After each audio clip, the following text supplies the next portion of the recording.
All right, we are live, guys. We are live coming at you in Las Vegas, AAPEX, SEMA.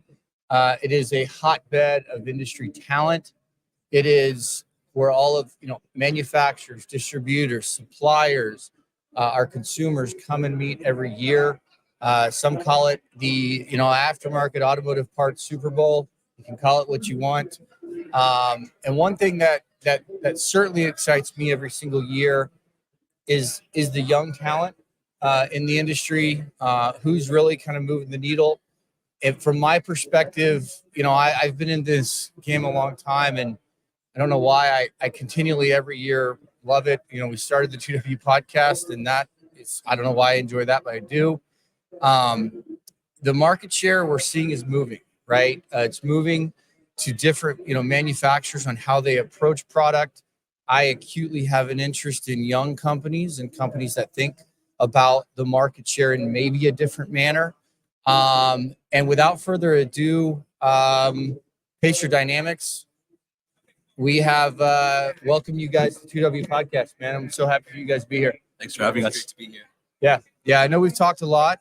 And I'll say this, Eddie, CEO, Pacer Dynamics, and then walk us through here where you guys all kind of support. Yeah, so we got Albert Liu, am I saying that right? Albert Liu? Okay, Albert Liu. You're on the COO side? Yes. So you run the operations of the organization? Yeah, I run a lot of the day-to-day stuff, so anything to do with the product itself. Yeah, lean in so that we can hear. Yeah, how's that? Closer. This is good? Yeah. Perfect. Yeah, so I'm the COO. I run a lot of the daily operation stuff. So that could be anything as simple as banking, making sure that we have enough money to keep going. Totally. To getting quotes for new customers, making sure that we are ordering the right parts, matching the catalog, and then final mile delivery, making sure everything gets to the customer. Yeah, awesome. And then Joshua Lin, CMO, running the marketing side. Chief Revenue Officer, actually, but they're pretty close. They're pretty similar in the industry, but what I look after is really the sales funnel and the operation of our business, making sure our processes are flowing properly. And as well as I look at the profitability and pricing, making sure we're right in the market, depending on the customers and the segments we go after. And then finally, aspects of marketing. Yeah, like you said. Yeah, absolutely. So it's particularly interesting to me with what you guys are doing. I know we've gotten to know each other over this last year.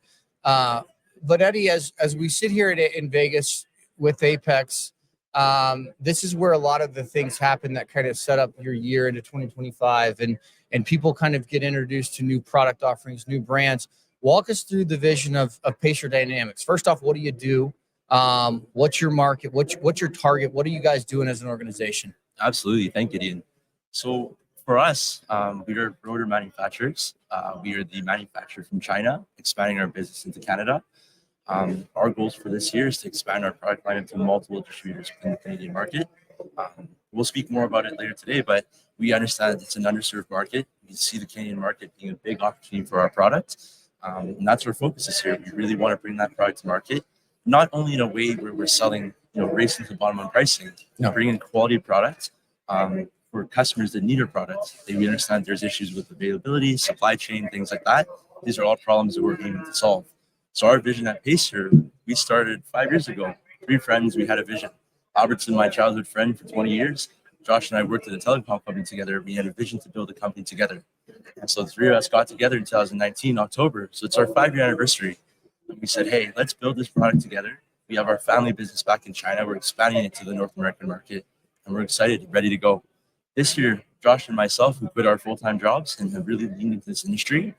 And they have accepted us, Gideon, just like yourself, with open arms. It's a beautiful industry to be part of. And being here at SEMA, AAPEX, it's been incredible. Yeah, you nailed something, Eddie, that I think is interesting because, obviously I didn't grow up wanting to be in automotive. I didn't know, right? I didn't know the intricacies of the industry. I was fortunate to get into it. But what you really find that I think is precious about this great industry, right? And I look forward to watching you guys from Pacer's perspective.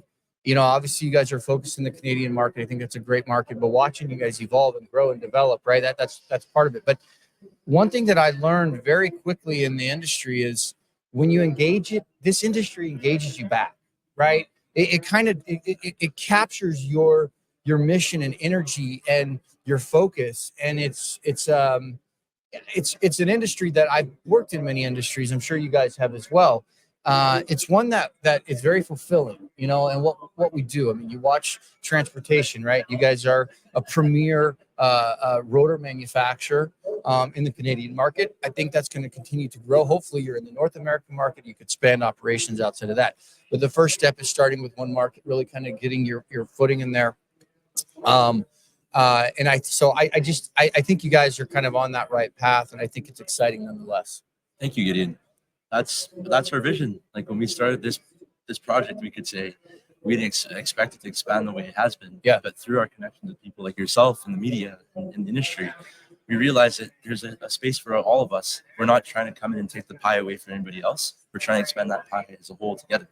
Yeah, and I think when you look, y'all's primary focus in the Canadian market, I mean, ultimately, you guys are looking to bring on more distribution partners. Is that kind of the core focus right now? Yeah, speak in there. Are you guys where are you guys approaching? What markets in Canada are you focused on? Obviously, a distributor is not they're not everywhere, right? They specialize in certain geographic regions. Are there any regions in Canada that you guys are really looking to target from a distribution perspective? For us, it's going to be Ontario, okay, and then working our way backwards towards Western Canada. Yeah. We understand that our model is adoptable between all the provinces in Canada. Josh will speak more about kind of our addressable market and what we're doing in regards to that. But for us, it's Ontario first. We realize that a lot of our friends in distribution come from Ontario. Walk us through that a little bit, the strategy there. So when we look at the market, it's really separated by, you got your national distributors, and then after national distributors, you got your regional distributors. So think of split by province. You got western side where there's BC, British Columbia, Alberta, and then you got your Ontario one. So most national distributors are actually located in Ontario, and that's where we're really working to building the value chain from the top all the way down. Then finally, you also have your distributors that are more local. They're called multi-level jobbers or multi-jobbers. So they have multiple stores there. They can play in a certain area more dense, such as Vancouver or such as Toronto. And then what we look at is start with national, and then we also move towards regional. There are certain regional players we really want to work with. All of us are born and raised in the West Coast. Yeah. So we really want to make sure that's a market, we win and we do well in. And then working with the national ones to bring it all across Canada. Walk us through a little bit on vehicle coverage that you guys are focused on with Pacer. Is it a domestic? Is it more of a foreign? Kind of give us an idea. I mean, you don't have to get specifics on it, but give us an idea on where you're really looking to focus, because that's a part of it, right? The VIO, the vehicle in operation, is a big part of your business. You need to know about it. It's something that you have to address, and you can now build great products based on a higher VIO, and the chances of success are much greater. Walk us through a little bit of that. Absolutely. So we have SKU coverage of over 4,000 SKUs. Last year, our volume was 90% in the consumer passenger vehicle segmentation, and 10% is the heavy duty fleet. If we look at our distribution, that's actually the space that we want to play in. We want to move to fleet. We want to move to heavy duty, with the understanding that we still have to service our customers in that weight segment from 1 through 6. So that's where we like to play right now. But our expansion plan is to fleet and heavy duty. Yeah, well, and walk us there, because I say, I'm not sure if you guys are aware, but the Auto Care Association supports the PIEs and ADAs, which is data standardization, right? It's a standardization in data, so you can move your data from point A to point B very effectively. They recently rolled out the medium duty VCDB tables, which now gives medium duty the 450, 550, 650. Product tables that you can now create products. But when you look at the heavy duty side, a lot of that's VIN specific. And again, when you start to look at brake rotors, maybe there's some opportunities there. When you look at segmentation from the heavy duty side to the replacement, where do you guys think that home run for y'all is? What's the sweet spot?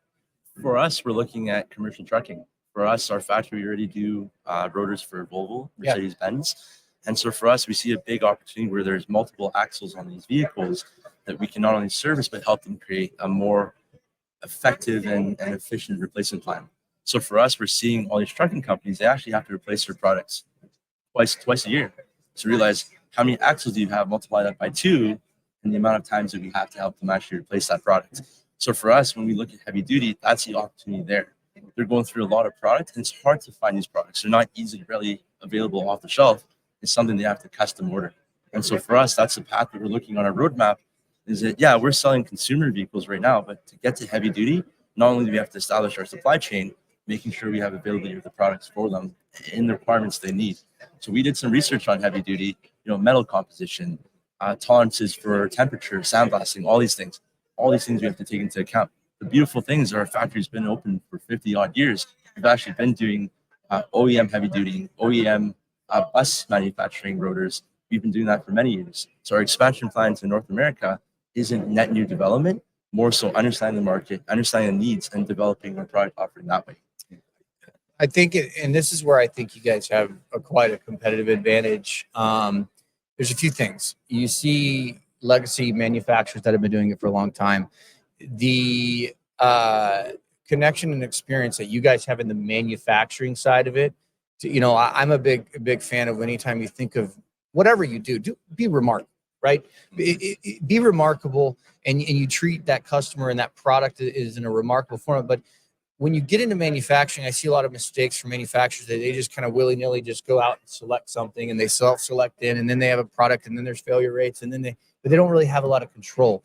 You guys have been connected into the manufacturing part of the industry for 50 plus years, multi-generational. Is that correct? Yeah, absolutely. That's correct. So I'll speak a little bit more on that. So it's my aunt and uncle that run the factory in China, and they've been doing this. Yeah, Albert, pull in a little bit. Yeah, there you go. Because this is interesting stuff here.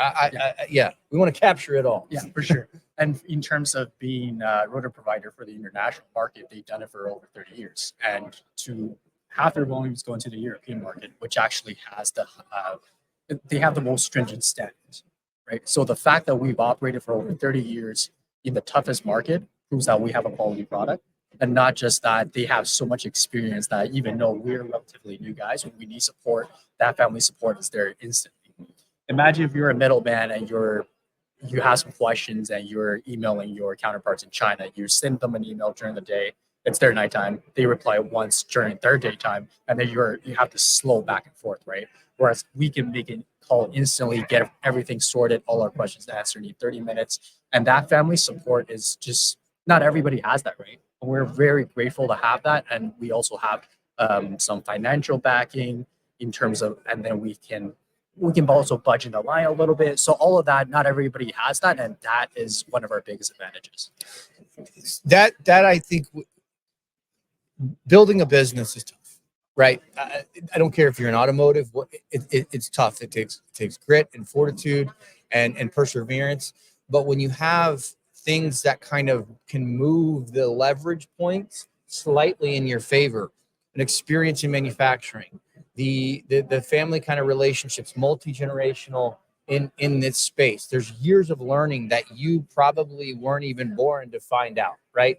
That the organization that you guys are kin to has learned, and now kind of developed out a product in the space, which is now Pacer. I think those pieces of starting in the Ontario market, if we have any distribution points, let me actually take a step back. When we look at distribution today, we're seeing a high acquisition phase, right? A lot of mergers and acquisitions, a lot of consolidation.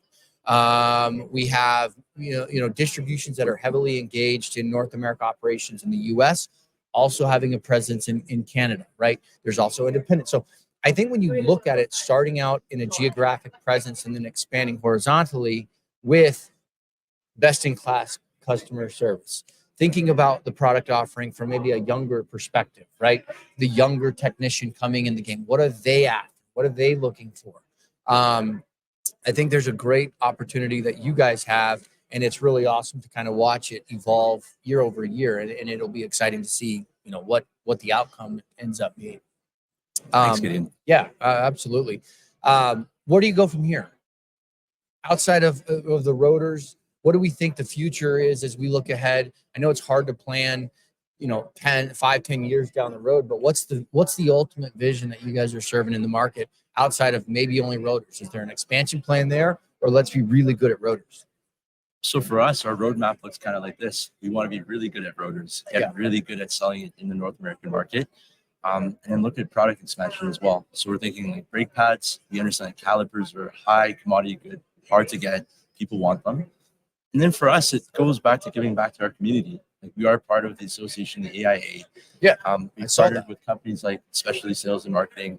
These are all people that have opened the door for us in the industry, and we want to make sure we give back. We each come from different industries, and we want to make sure that we use our skills to help expand that industry. We understand from conversations we've had with many people that they need young talent coming in. They said there's an influx of people leaving. So for us, it's refreshing. We're like, okay, we've left from tech, finance, engineering. Let's go do some cool things with the skills we have in the industry that we're in right now. So our goal is to give back. It really is to speak to people like yourself, Gideon, understand the data, understand cataloging, and understand how we can make that industry as a whole better. So not like a grand idea of like, okay, we'll make wide sweeping changes, but how do you make it easier to order parts? How do you make it easier for the jobber level to actually get the product to the store?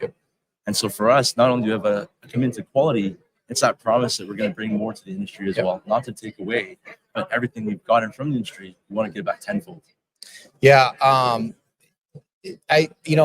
think when you look at a company like yours, everyone kind of listening and looking at new opportunities, there's a lot legacy manufacturers that are kind of, it's all over the map. But when we see kind of new fresh ideas, the new energy coming in the industry, I think it needs to be highlighted at a very high level, because that's what's going to power our industry through the next generation, and hopefully our careers push the industry into a way that we can look back and be very proud of what we've done and leave it off to the next generation.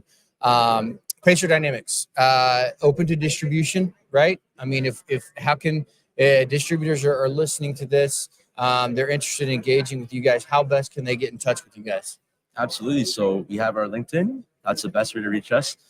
We're on every major social media outlet, through email, which is business@pacerdynamics.com, or reach out to you, Gideon, and then you can refer us. Yeah. So that's the best way to reach us. Absolutely. Yeah. I'm very active. LinkedIn, hit the 2W podcast, hit my personal LinkedIn, or even reach out to them. Regardless, I can connect you very quickly. I think opening up your distribution is important. Growing the Canadian market is only going to continue to evolve. Guys, I really appreciate you guys coming by, and it's great to finally meet in person after quite a long time. We'll continue to follow this, and I can tell you guys, as you guys world evolve and develop, the 2W podcast will welcome you guys anytime. So we appreciate you guys coming on. It's been a pleasure. Thank you. It's an honor, Thank you so Gideon. much. Thank you. Yeah, absolutely. Have a great week. I know we're about up on time, but we'll talk very soon, guys. Thank you very much, Gideon. Yes. Jeff.